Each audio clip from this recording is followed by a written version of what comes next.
Hi news ಫಸ್ಟ್ಗೆ ಸ್ವಾಗತ. ನಾನು ನವೀನ್ ಕುಮಾರ್ BN. ಏನಿದು ಸ್ಪೆಷಲ್ ಸ್ಟೋರಿ ಅಂತ ಹೇಳ್ತೀರಾ ಅಂತ ಅನ್ಕೊಂಡ್ರೆ ಹೊಸ ಕಂಟೆಂಟೇ ಕೊಡೋ ಥರ ಇದೆ. ಏನು ಸಮಾಚಾರ? ಹೌದು, ಇದು ಸ್ಪೆಷಲ್ ಸ್ಟೋರಿನೇ. ಬಟ್ ಅಂತಿಂತ ಸ್ಪೆಷಲ್ ಸ್ಟೋರಿ ಅಲ್ಲ. ಬರೀ ಕೇಳೋದ್ಯಾಕೆ, ನೋಡೇ ಬಿಡ್ಲಿ ಅಂತ ಈ ಟ್ವಿನ್ಸ್ ಗೆಟಪ್. ಹಾಗಾದ್ರೆ ಏನೋ ಟ್ವಿಸ್ಟ್ ಇರೋ ಥರನೇ ಇದೆ ಸ್ಟೋರಿ. ನಾನಂತೂ ಕಾಯ್ತಾ ಇದ್ದೀನಿ ನಿಮ್ಮ ಸ್ಪೆಷಲ್ ಸ್ಟೋರಿ ಕೇಳಿ ನೋಡೋದಕ್ಕೆ. ಅಷ್ಟೇ ಅಲ್ಲ, ವರನಟ ಡಾಕ್ಟರ್ ರಾಜ್ಕುಮಾರ್, ಸಾಹಸ ಸಿಂಹ doctor Vishnuvardhan, rebel star Ambareesh, crazy star Ravichandran ಸೇರಿದಂತೆ ಸಾಕಷ್ಟು ದಿಗ್ಗಜ ಕನ್ನಡದ ಚಿತ್ರರಂಗದ ನಾಯಕ ನಟನಟಿಯರು ಡಬಲ್ ಆಕ್ಟಿಂಗ್ ಪಾತ್ರ ಮಾಡಿ ವಾರೇ ವಾ ಅನ್ಸ್ಕೊಂಡಿದ್ರು. ಈ ಸ್ಟೋರಿಗೆ ಹೋಲಿಕೆ ಮಾಡಬೇಕು ಅಂತಂದ್ರೆ ರವಿಚಂದ್ರನ್ ಅವರು ಡಬಲ್ ಆಕ್ಟಿಂಗ್ ಮಾಡಿರುವಂತಹ ಚೆಲುವ ಸಿನಿಮಾ ನಿಮ್ ಕಣ್ಮುಂದೆ ಬರುತ್ತೆ. ಹುಟ್ಟುವಾಗ ಅವಳಿಯಾಗಿ ಹುಟ್ಟಿ ನಡವಳಿಕೆ ಮಾತ್ರ ಒಂದೇ ಇರುತ್ತೆ. ಆದ್ರೆ ಇಬ್ರು ಅಳೋದು, ಇಬ್ರು ನಗೋದು, ಬೇರೆ ಬೇರೆ ಜಾಗದಲ್ಲಿದ್ರು ಕೂಡ ಒಂದೇ ಟೈಮ್ಗೆ ನಗೋದು, ಫೈಟ್ ಮಾಡೋದು, ಒಂದೇ ಟೈಮ್ಗೆ ರೊಮ್ಯಾನ್ಸ್ ಮಾಡೋದು. ಅಷ್ಟೇ ಅಲ್ಲ, ವಿಜಯ್ ಎನ್ನುವಂತಹ ಪಾತ್ರ ತನ್ನ ಕುಟುಂಬದ ಜೊತೆ ಬೆಳೀತಾ ಇಂಜಿನಿಯರ್ ಆಗ್ತಾರೆ. ಆದ್ರೆ ಚೆಲುವನ ಪಾತ್ರ ಕಳ್ಳನ ದಾರಿ ಹಿಡಿಯುತ್ತೆ. ಪೊಲೀಸರಿಗೆ ತಗಲಾಕೊಂಡ್ರು ಚೆಲುವ ಬಚಾವಾಗೋದಕ್ಕೆ ವಿಜಯ್ ಸಿಕ್ಕಿ ಬೀಳ್ತಾನೆ ಇರ್ತಾನೆ. ಚೆಲುವ ಮಾತ್ರ ಓಡಾಡ್ಕೊಂಡಿರ್ತಾನೆ. ಇದು ಡಬಲ್ ರೋಲ್ ಆಕ್ಟಿಂಗ್ ನಲ್ಲಿ ಸಿಗುವಂತಹ ಅಂಶಗಳು. ಈಗ ನಿಮ್ಗೆ ಅರ್ಥ ಆಗಿರಬೇಕು. ನೀವು ಅನ್ಕೊಂಡಿರೋ ಹಾಗೆ ಅವಳಿ ಜವಳಿ ಬ್ರದರ್ಸು ಮಾಡಿರುವಂತಹ ಗನಾಂಧರಿ ಕೆಲಸ ನೋಡಿ ಪೊಲೀಸರೇ ಒಂದ್ಸರಿ ಶಾಕ್ ಆಗಿದ್ದಾರೆ. ಮಧ್ಯಪ್ರದೇಶದಲ್ಲಿ ಒಂದೇ ರೀತಿಯ ಅವಳಿ ಜವಳಿ ಹುಡುಗರು ಮಾಡಿರುವಂತಹ ಖತರ್ನಾಕ್ ಕೆಲಸ ಪೊಲೀಸರಿಗೆ ಒಂದು ಲೆಕ್ಕದಲ್ಲಿ ಕನ್ಫ್ಯೂಸ್ ಮಾಡಿಬಿಟ್ಟಿದೆ. ಪೊಲೀಸರಿಗೆ ಟೆನ್ಷನ್ ತರೋ ತರ ಮಿಸ್ಗೈಡ್ ಮಾಡಿದ್ದನ್ನ ನೀವು ಕೇಳಿದ್ರೆ ಈ ಇಬ್ಬರ ಬ್ರೈನ್ ಸೂಪರ್ ಡೈರೆಕ್ಟರ್ ಉಪೇಂದ್ರ ಅವರ ತಲೆನೂ ಕೂಡ ಮೀರಿಸುವಷ್ಟು. ಈಗ ಒಂದು ಫೋಟೋ ತೋರಿಸ್ತೀವಿ. ಎಸ್, ಇವರಿಬ್ಬರು ಅವಳಿ ಜವಳಿ ಮಕ್ಕಳು. ಒಬ್ಬನ ಹೆಸರು ಸೌರವ್ ವರ್ಮಾ, ಇನ್ನೊಬ್ಬನ ಹೆಸರು ಸಂಜೀವ್ ವರ್ಮಾ. ಇಬ್ಬರು ಒಂದೇ ತರ ಕಾಣ್ತಾರೆ. ಅವಳಿ ಜವಳಿ ಸಹೋದರಾದ ಮಾಸ್ಟರ್ ಪ್ಲಾನ್ ಅಂತಂದ್ರೆ ದರೋಡೆ ಮಾಡೋದು. ಜಸ್ಟ್ ದರೋಡೆ ಮಾತ್ರ ಅಲ್ಲ, ಯಾವುದೇ ಸಣ್ಣ ಎವಿಡೆನ್ಸ್ ಸಿಗದೆ ಇರೋ ರೀತಿ ದರೋಡೆ ಕೇಸ್ ಇಲ್ಲ, ಘಟನೆನೇ ನಡೆದಿಲ್ಲ ಅನ್ನೋಷ್ಟು.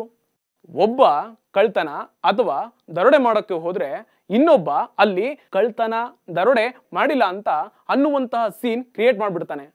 ಅರ್ಥ ಆಯ್ತಾ? ಆದ್ರೂ ಕೂಡ ಕ್ಲಿಯರ್ ಆಗಿ ಕೇಳ್ತೀವಿ ಕೇಳಿ.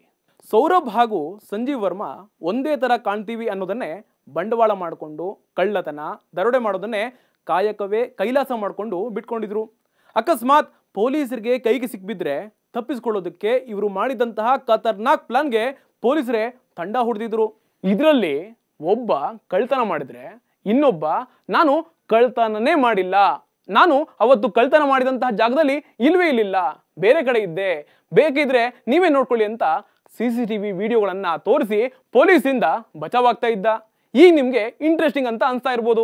ಎಸ್, ಹಾಗೇನೆ ಈ ಇಂಟ್ರೆಸ್ಟಿಂಗ್ ದರೋಡೆ ಕಳ್ತನದ ಕೇಸ್ಗಳು ನೇರವಾಗಿ ಪೊಲೀಸರಿಗೆ ತುಂಬಾ ವರ್ಷಗಳ ಕಾಲ ಒಂದು ಲೆಕ್ಕದಲ್ಲಿ ಸವಾಲಾಗಿತ್ತು. ಅದು ಕೂಡ ಎಲ್ಲಿವರೆಗೆ ಅಂತಂದ್ರೆ ಅವಳಿ ಬ್ರದರ್ಗಳಾದ ಸೌರವ್ ವರ್ಮಾ ಹಾಗೂ ಸಂಜೀವ್ ವರ್ಮರನ್ನ ಅರೆಸ್ಟ್ ಆಗೋವರೆಗೆ. ಈ ಅವಳಿ ಬ್ರದರ್ಸ್ಗಳು ಇತ್ತೀಚೆಗೆ ಅಂದ್ರೆ ಡಿಸೆಂಬರ್ 23ನೇ ತಾರೀಕು ಮೌಗಂಜ್ ನಗರದಲ್ಲಿ ಖಾಲಿ ಮನೆಯನ್ನ ಟಾರ್ಗೆಟ್ ಮಾಡಿ ದರೋಡೆ ಮಾಡಿದ್ದಾರೆ.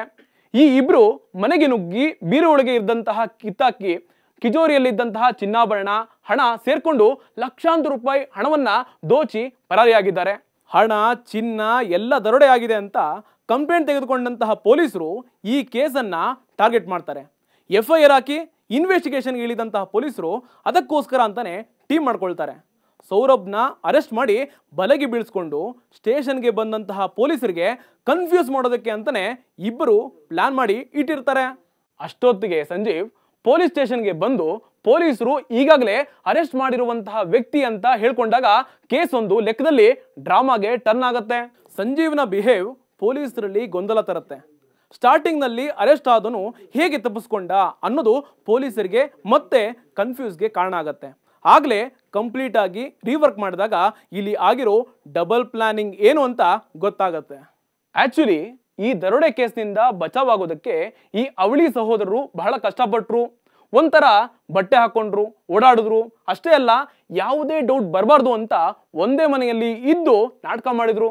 ಇವರಿಬ್ಬರ ಬ್ರೈನ್ ಯಾವ ರೀತಿ ವರ್ಕ್ ಆಗ್ತಿತ್ತು ಅಂತಂದ್ರೆ ಬೆರಳೆಣಿಸೋ ಊರಿನಲ್ಲಿದ್ದಂತಹ ಜನರಿಗೂ ಕೂಡ ಇವನು ಇಬ್ಬರಲ್ಲ ಒಬ್ಬನೇ ಅನ್ನೋದು ಅಷ್ಟು ಓಡಾಡ್ತಾ ಇದ್ರು ಇವರು.